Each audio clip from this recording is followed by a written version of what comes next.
Okay, so ladies and Helgi, if you're there, how are you?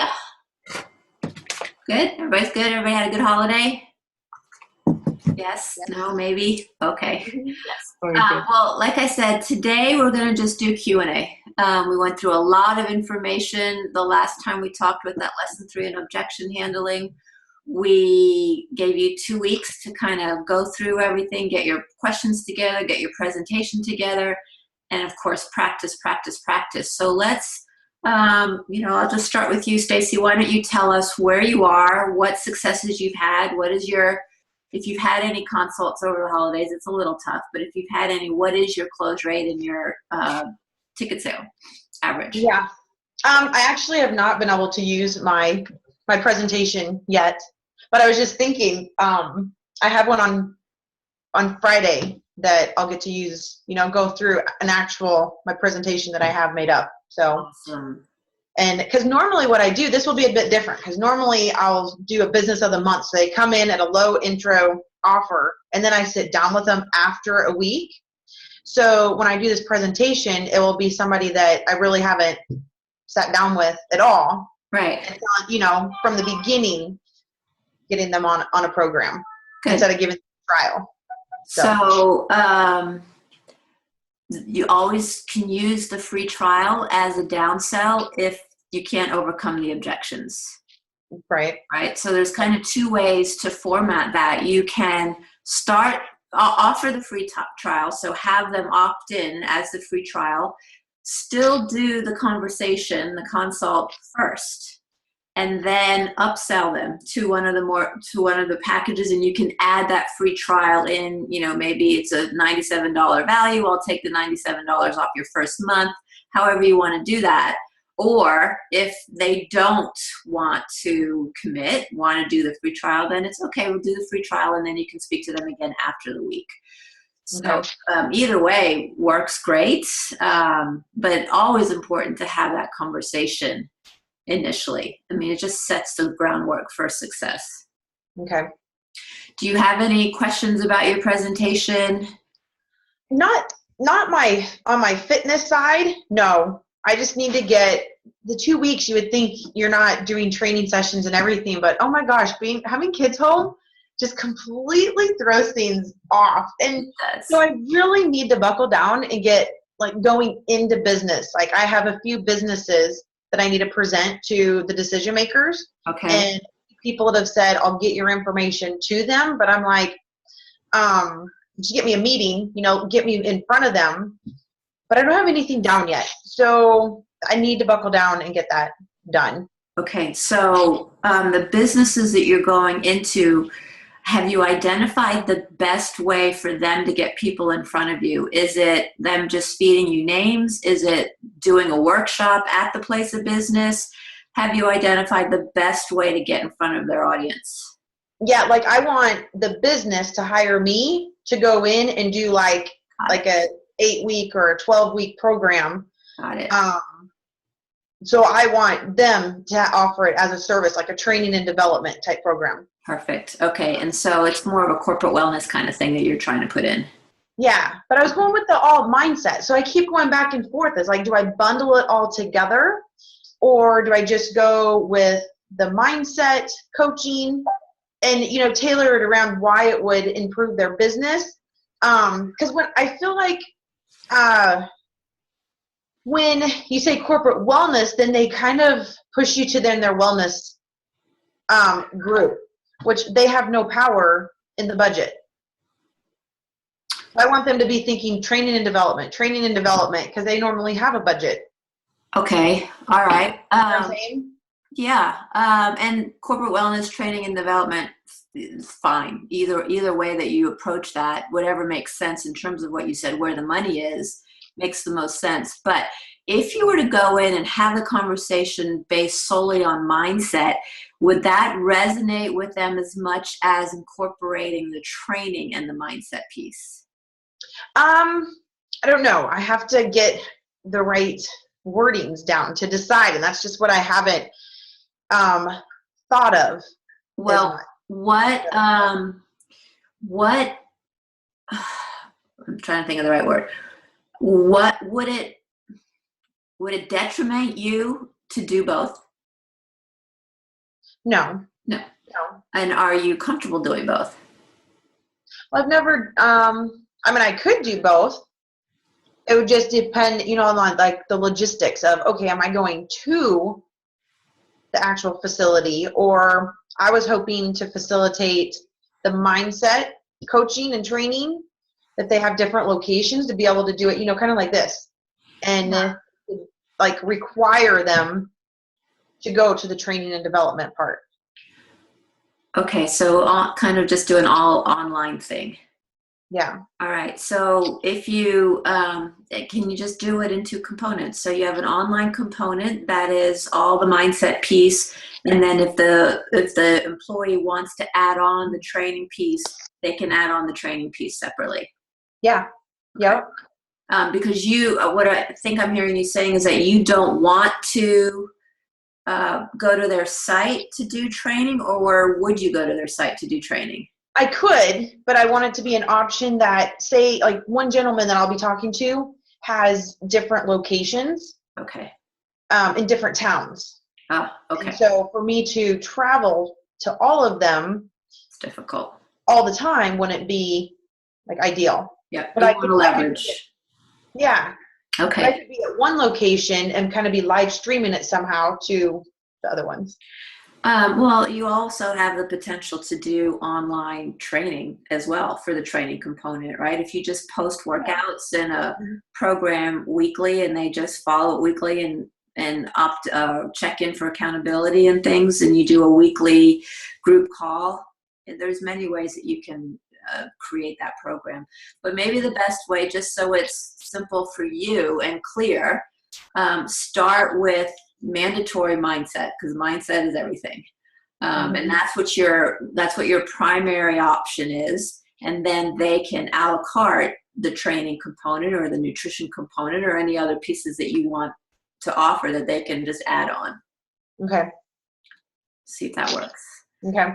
Now what you want to do is the same kind of presentation that we developed for the change maker for your prospects for your corporate prospects. All right, go through the same flow. Questions are going to be a little different because now you're dealing more with a productivity and a turnover rate, and this, and our employees sick a lot, or are they getting work done, right? Your questions are a little different because it relates more from a corporate mentality. And your presentation will be a little bit different, but not very different at all, because it's still the same program, it's still the same presentation, it's just to his audience, but you have to show him the benefit from a business perspective versus the potential client perspective, right? Okay. So go through the same exact presentation, same flow, same everything. The only difference is your questions. Okay. Because even your problem building, right? It's still the program, the knowledge of putting the program together. It's still the action plan. It's still the accountability. The problem piece is exactly the same. That does not change. Okay. That makes it like more thinkable then. Yeah. Doable. Yeah. It's, well, that's the thing about this whole change maker system. It fits everything. Right? Even, Tara's not on this call, but Tara the other day had a client that wanted to drop out of the program that she was running. And she's like, she's coming in and I don't know what to talk to her about. You just redo Changemaker, right? You sit her down, you reevaluate the goals, you redefine what it is she wants, you redefine the commitment, you go back through what the value is and what you're offering, and you reclose. So that Changemaker system works in so many different situations. Always keep that in mind. You're always selling, right? And if you're always going to be selling, even with your kids, use the same flow. If you're always selling, why not use the systemized approach to selling to get your people, I'm not going to say clients, get your people on board. Okay. All right. Perfect. All right. Good. Good luck with that. Any other questions or anything else that you want to go through? No, I think I'm good. I just need to buckle down. Good. Get stuff done. Okay, awesome. All right, Philippa, I know that you had a busy couple of weeks, but you're, and even busier now, ready for your presentations, is there any questions you have, anything you want to review or go over? I don't think so. I mean, I think what Stacey said was really interesting, actually, because I'm sort of always in between thinking, do we tailor it specifically for business? Because one of mine is for Pilates clients, the other one's for business. And I think that sort of quite answered my question really well, actually. So I'm going to keep them very similar and just expect questions. That's all you want to do. But sometimes, sometimes you get it in your head that you've got to change it completely because you're dealing with business people as opposed to, Pilates people. But they all have the same problem, right? Yeah. It's all relating to the same problem. And again, if you think about what the person that you're talking to, regardless of who it is, what their potential objection might be, yes, and start there when you're building your questions for that audience, that will help you in your flow. Yeah, that's the steps are always the same. Yeah, and I think that makes it so much easier if I just remember that, because sometimes we overcomplicate it, don't we? Of course, we overthink, we overanalyze, we got to change everything, we got to reinvent. Nope, keep it simple. Yeah. Keep it simple and follow the instructions. Yeah. The other thing I was going to ask is, when I'm doing the presentation on Saturday, and I've got like these 40 clients, do you think that I should offer them a special, I don't know, bonus, a special discount if they sign up there and then? I like the first word you used, bonus. Bonus, yeah. I would never discount, okay? But I would give an added bonus. So if you sign up today, I'll throw in a additional nutrition consultation, or I'll give you my free, my report on such and such, or, some kind of something that you can add more value to. Yeah. Right? There's never a need to discount your prices because that just sets the stage. But adding more value, adding the bonus is a much better way of giving them some more incentive to sign up early.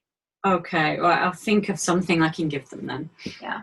Yes. Even if it's just an additional phone call or I don't know, if you're local and it's a face-to-face kind of thing, or private. You're not doing private calls with these folks. They're all group, right? Yeah, it's a big group. But your ongoing, what you're selling, I can't remember. Is it going to be a group program or is it going to be a private program? I want to sell both, actually. Okay. I want to sell both. Okay. So, it could just be an additional hour of your time for them to use whenever they feel the need. Okay. Yeah. 30 minutes. Keep it to 30 minutes, not an hour. Okay. Yeah. But always add value. Don't ever discount. Just add more value. Just add more value. Okay. Right. Will do. Will they be far from your specific studio? Yeah, they're about 40 minutes away. Okay, so offering them like a free class or something wouldn't. Yeah, I think a phone call or something like that would be more beneficial. Okay. Awesome. And then it also gives me the opportunity to speak to them one-on-one. Exactly. Yeah. That's right. Yeah. That's the key. Yeah. Okay. All right. Awesome. Well, good luck. I look forward to hearing about it. Thank you. Yeah. Jeff, can see your whole face, not just half your head. I like it. Hello. How's it going with you? So what I've done is basically my next kind of process, and the step that we've been doing is now adding mindset work, or mindset, me just working on the mindset stuff into my calendar, into my daily routine. That's kind of been the process this week, getting back into the groove of getting back into the work and that type of thing. So, so far so good with the scheduling stuff. So that's kind of where I'm at. Good. And you're keeping consistent to the schedule that we put together? Yep. The basic stuff. And I'm, if I feel comfortable, I'll add a little bit, and trying to get rid of the dead space in my days. Awesome. All right. Any questions? Not with that stuff right now. At least the change maker stuff. I've looked over it. I've read it. It's in my mind. it's being processed, but haven't worked on that side of it yet. That's going to be, yes. It's coming. Okay. All right. I'm not worried about it. I'm not anxious. So I'm excited in that aspect, because I think that would have made me a little anxious in the past of where am I going to fit that. No, I think you're going through the process just the way you should be. Yep. Awesome. Okay, good. Helgi, I can't see you and you're muted, so I'm not sure if you're there, but if you're there, do you have any questions? We'll give you a second. Oh, there you are. We still got you mute up. How are you, Helgi? I'm good. I just have, basically, you answered my question. I have a presentation on Tuesday, and I was going to ask if I should offer a discount and at the end of my presentation. So No discount. No, Add some value. Who is the presentation to? It's for golfers. Nice. I think it's just the top players in Iceland. So, and it's yeah. I don't know how many. What is it that you're going to? What is the call to action at the end of your presentation? I'm gonna offer the program, the 8 or 12 week program that I have. Okay. And the 8 or the 12-week program is completely mindset related, or is there a training component? No, it's just mindset related. Okay. All right. And group or private? Private. Okay. So what items or what bonuses do you think you could add on to that? Well, that's the thing. If I need to come up with some maybe some training related bonuses or nutritional components. Yeah. Do you have sort of a, 7 exercises every golfer should incorporate into their regiment? Yeah.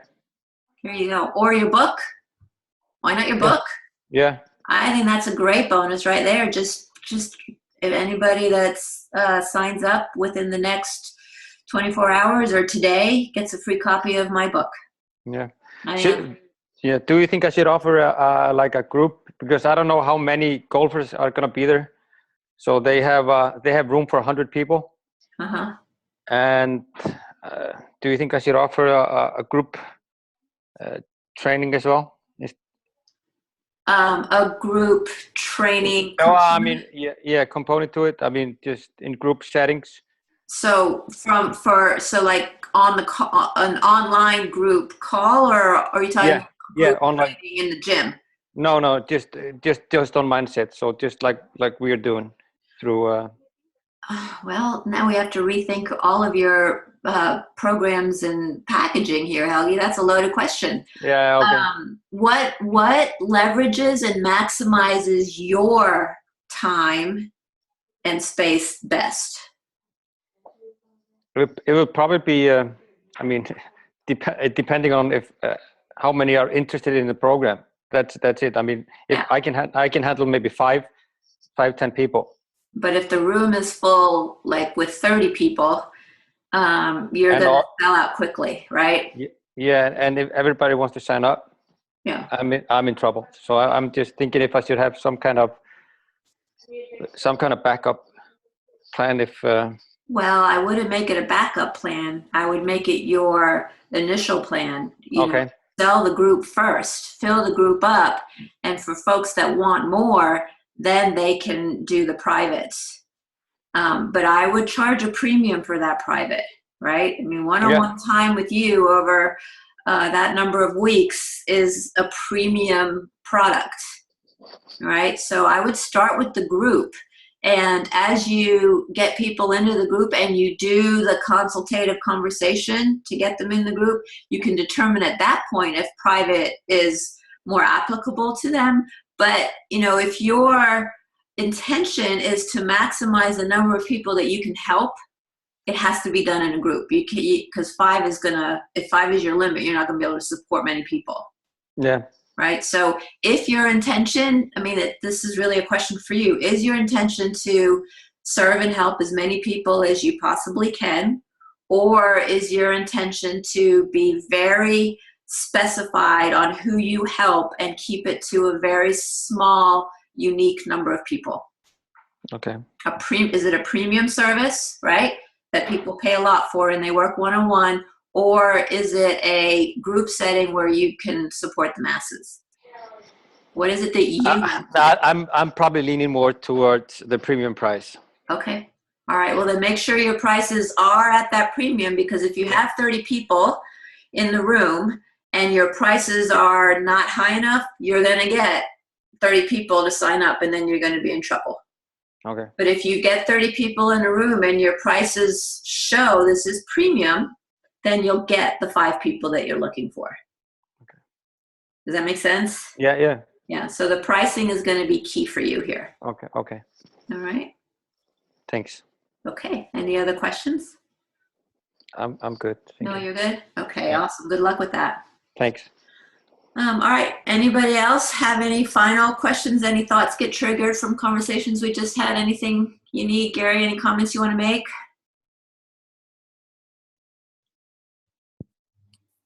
Nope.